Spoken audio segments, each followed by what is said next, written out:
This is happening all at once. Stugotz is coming into the room with the best Knicks feeling there's been in 25 years. Hello. This is very exciting. And Nick Wright is here, and we've got something to spring on him out of nowhere based on the last hour of the show. I'm going to explain it to both of you at the same time because you're getting here. It's a process off, Nick. You've already won. Congratulations. You've won the debate sphere of television, radio. You can make a good argument. Congratulations. You're better than Stephen A. Smith. Not much of an accomplishment. Way to go, big guy. Way to go. Wait, this is no, you're making fun of Stephen A. Smith now because you're coming for his crown because look. I haven't talked about Stephen A. Smith in quite some time. Yeah. But I understand. Listen, I know. Well, I conceded to you. You know what gets engagement. Look, listen. You're like, ooh, media beef. People love it. But what's the process of? All right, so just hear me out for a second because there's a lot we got to do in 20 minutes here, okay? You have rivalries with Mina and Pablo. Yes. You think you're better than them. You are not yet better than them. But we are challenging you right now. We are challenging you to a process off of last night's game, okay? Okay. Instead of debate television, we want to study the process, not the result, okay? We don't want – the result is what the result is. The process off is you, me, us, and Stugotz arguing who had the better process last night. Amin, start the bidding. Well – there's an interesting thing that happened. So I was talking to Tony a second ago, and we were talking about, hey, in life, when you want to say this is a really easy task, right? How do people describe it, Tony? It's a layup. It's a layup. It's a layup. And unfortunately for the Boston Celtics, they don't see it that way. They see that the three-pointer is basically what you're supposed to do, and therein lies a problem. You see, here, when you have bricks are bad.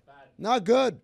Layups, that's good, right? So the process of getting to the good means eschewing the bad. That's not the right answer.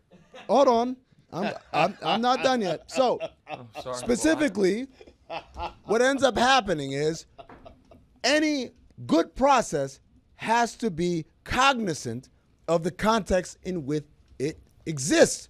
Meaning, if this thing isn't working, we have to be able to balance the diet with things that might work and then come back. Amin is saying the Celtics need to change. The Celtics need to change everything they're doing. They're going to keep They're going to keep shooting 25% from three. Didn't say that either. But thank you. Amin just used $3 words to be like shoot closer to the basket. It's a brilliant argument. No one's ever heard of it. Can I tell you? Listen, the Knicks won the process because they started their process a full year ago, and they have different goals in mind. The Celtics tried to build a team. Their process was to build a team to win a championship. The Knicks tried to build a team to beat the Boston Celtics. And just like we saw last year, when the defending champ in round 2 ran up against a team that was built with one specific purpose in mind, how can we beat that team? And then they lost the first 2 games at home, and then they ended up losing the series. We are seeing a Knicks team whose process started with an OG Anunoby trade, then a Mikal Bridges trade, then breaking up the Villanova core before they even got to play together for the Karl-Anthony Towns trade, not because it gives them necessarily the best chance to win the championship, but because it gives them the best chance to be able to guard and defend and beat the Boston Celtics. So their process started way earlier, and their process was different. So it wasn't about where people took shots last night. It was about how they constructed their rosters, and that's what we're seeing. That's not perimeter defense. Boston misses more shots. You missed 75 of those shots. Can I say something, Dan? They're all uncontested. Dan, why do we keep score? I swear to God, man. No, man. In Dan's perfect sports world, here we go. Wins and losses don't matter. Run and point differential matters. But actually, he doesn't want run and point differential. He wants expected run and expected point differential. See the floor. He's not done. Hold on a second. Hold on a second. Give me a break. Hold on a second.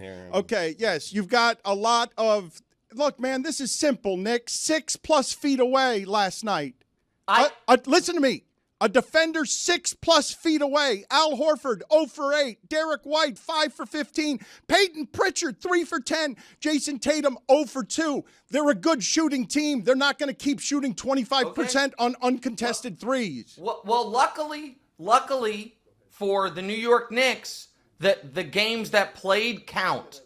And one of those, and this is why I don't dismiss, but I don't pray at the altar of these numbers the way you seem to. One of those uncontested threes was by Jason Tatum in the corner, up 7 with 7 minutes left, when Jalen Brunson is the closest defender, and he's laying on the ground.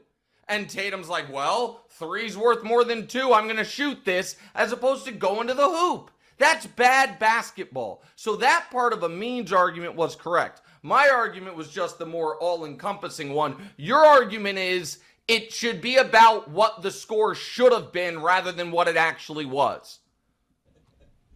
Mr. Le Batard, your rebuttal. I thought I wasn't supposed to speak. I thought he was having the process with you guys because... Well, he was arguing with you. Look, Dan, here's the issue. Hold on, I'm sorry. As soon as you announced you're going to do a process off, in my mind I was thinking, does Nick disagree with what I'm about to say here? Because I kind of think Nick is going to be on my side, and the person who's arguing your point is just you. And maybe Joe Mazzulla, who doesn't know what the hell he's doing, by the way. Wow. Maybe Joe Mazzulla might back you up. But nobody... Can I say something about Mazzulla? Oh, please do. So, listen, I think Mazzulla's obviously a good coach. The fouling of Mitchell Robinson with 2 minutes and 45 seconds left in a quarter when your team has 2 team fouls is so much worse than anything Mark Daigneault did 2 days ago that he got dragged for. Preach. The forcing your team when they are not in the bonus, or the Knicks are not in the bonus or close in the bonus, into the bonus and getting no benefit out of it aside from the fact that you're going to get one offensive possession without Mitchell Robinson on the court, that is bad process. They fouled him twice, Nick. Twice. They fouled him twice and got 0 free throws out of it, and it wasn't like, well, there's 8 minutes left in the quarter, so now we're going to get 6 minutes of him off the court. But the other problem with this is, and I think this is pretty obvious, and this is what is to me frustrating about the Celtics at times. Their strategy is most sound if one were to believe that they are not typically the more talented, better, more well put together roster. Like adding this much variance and having it to be where you could find yourself down 0-2 when the Knicks haven't even played that well, that made sense when the 2017 Houston Rockets were trying to compete with the KD Steph Warriors, because it's like, they are better than us. We need to shake the snow globe.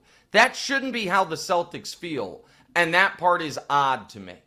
They are riverboat gamblers, Dan, and they're betting it all, every single possession. And at some point, you have to kind of adjust, not because I'm abandoning my philosophies, but because I need to mitigate risk on every possession as we have a lead, as we have this cushion, and as the game gets shorter and shorter. The more they eschew, I'll use that $3 word again, eschew mitigating risk, the more they invite the variance that Nick is talking about, which is this thing goes sideways, a good team will make us pay for it. Okay, I'm going to go to both of you as basketball experts and answer this question for me. Couldn't say that to Pablo or Mina, tell you that much right now. They're better than me. I'm just saying. Basketball experts. Just set yourself up. Just saying. Go ahead, as you were. Surprised he called you that, to be honest. I mean, Is Joe Mazzulla a good coach? Yes. Yes, because good comes in a lot of different shades. Is he going to make a change that Jaylen Brown is being quoted as saying they're not going to make a change? We're just going to make our shots. Like, are you you guys are saying he's going to make changes, and I'm asking you, are you sure? I don't think it's about Mazzulla making the change. I think it's about Jason Tatum and making the decision in real time. You can't guard me. I'm going to the basket. And it is not nothing to me that at the end of yesterday's game, you know what Jason Tatum did? Went to the basket.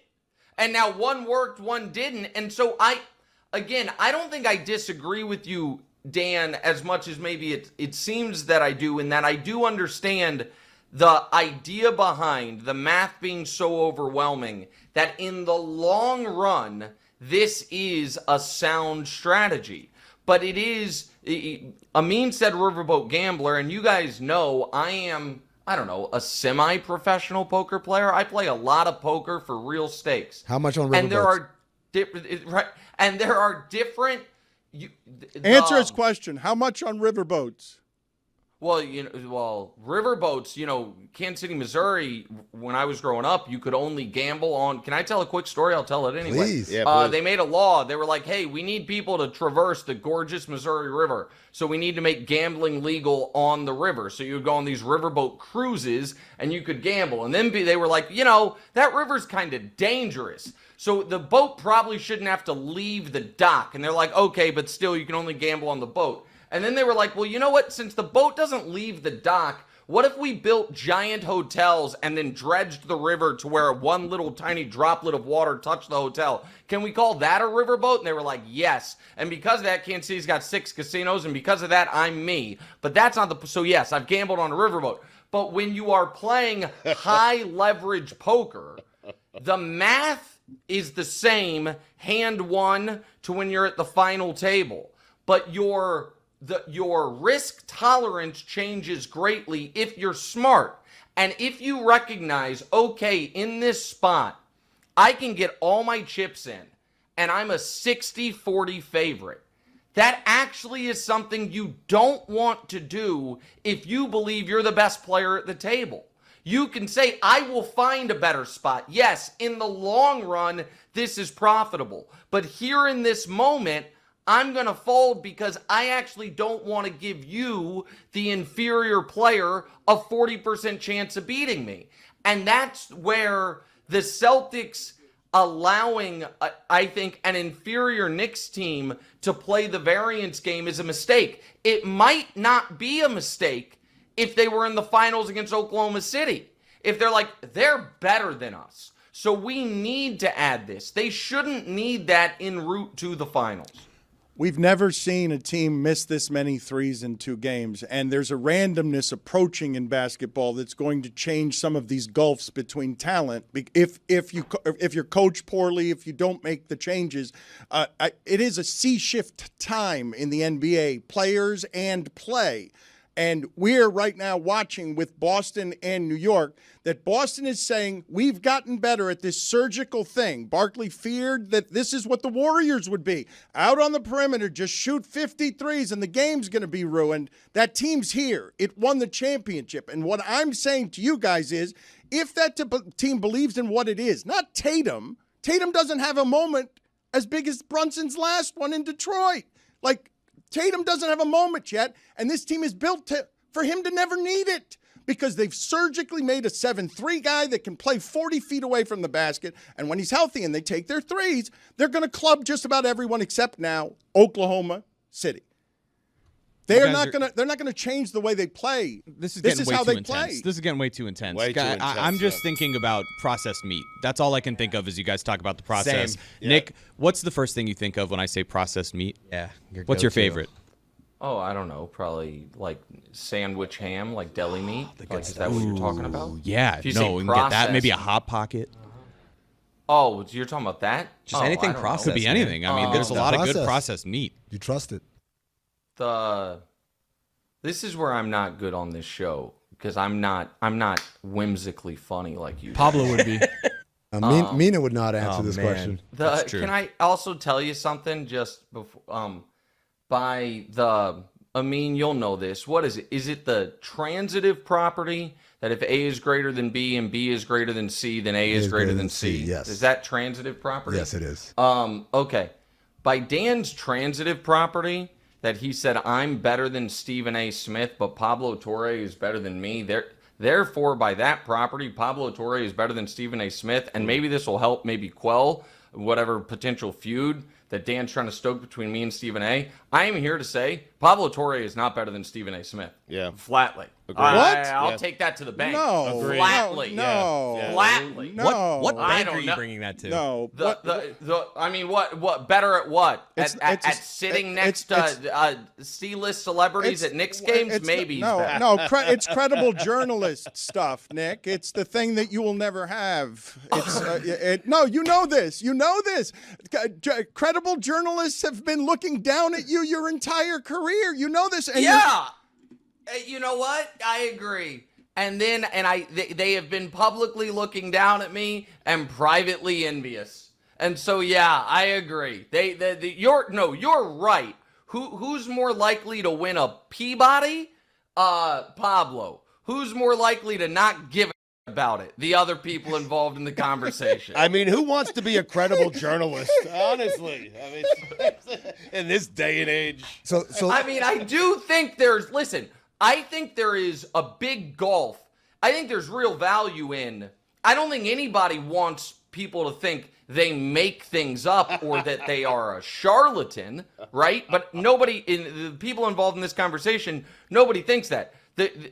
So it's like, hey, do I have credibility that people actually believe I'm telling the truth? Once you get to that, over that curb, then it is, do I want, someone who writes for The Atlantic to be like, hey, do you want to write a guest piece? And some folks care about that, and other folks are honest. So just to clarify here, you're saying Stephen A. Smith greater than Pablo, and by Dan's admission, you greater than Stephen A. Smith. No, I'm not Ipso saying that. facto, No, you're better I than didn't Pablo? I'm admit saying that. it, I didn't, but I'm I didn't, saying it. Dan says that. I did not admit that. I think all Nick is saying is Stephen A. is the greatest of all time. I'm just trying to figure No, out. and I'm trying to saying figure he's out- been dethroned. I'm trying to figure out the No. transitive properties here. No. We're not allowed to talk about the clearly- listen, transitive property in Florida He clearly, anymore. What by is a transitive Dan's property? logic, if you combine my logic and Dan's logic, yes, but that, as you know, is not actually how the transitive property works. It's Stephen A's at the top of the mountain. I disagree. Thank you. You're better than he is. Well, okay, even if you think that's correct, even if that's true, and I appreciate the compliment, he's still at the top of the mountain. Even if you think there's there's a store out there, if you're like, man, I found this website that sells stuff. It's cheaper, faster, smarter than everything. It's the greatest thing I've ever seen. Amazon's still at the top of the mountain. So so even that part, one is an opinion, the other is a fact. Okay, but I put Pablo and Mina above both of you. You think that? Well, you're wrong. But I put them both above But you. in what? I think Hold on, real they're quick. just better than you at Incredible this. journalists? They're better Of than you at course. this. They're better Of than course. they're better than you at this. Okay. I'd like to apologize. to everybody. Listen, Mina has a pitch I don't have. Mina can do actual, I grinded the tape and here's what I saw. So she is certainly better than me at that specific thing. There is no doubt about it. I'm yet to find something that I actually think Pablo's better than me at. Even the stuff he does that I haven't done since I was, trying to get A's on term papers, I'm quite convinced. Give me 72 hours to prep and I'd be better at that. No. No. That I won't abide. I won't abide that. And by the way, I like Pablo. But we gotta, he started that podcast he did with me. He was like, the last time I saw you, do you remember what you said to me? And I was like, no. And he was like, you said that I was, meaning Pablo, the second smartest person in sports media. And he seemed really bothered. And he was like, you don't remember that? I'm like, not only do I not remember that, I don't think I would have said that. And he's like, oh, because you wouldn't have said, been that arrogant? I'm like, no, because I don't think I could ever have you above 3 as long as me and Bomani exist. You're fighting for the bronze. And if I'm being honest, I'd have Mina in there well before. Again, listen, fun podcast. Good luck at the Peabody Awards. Whatever that is. But give me a break. Thank you, Nick. Appreciate it. You've got a heart out. Good talking to you. What just happened? I see you guys. Bye.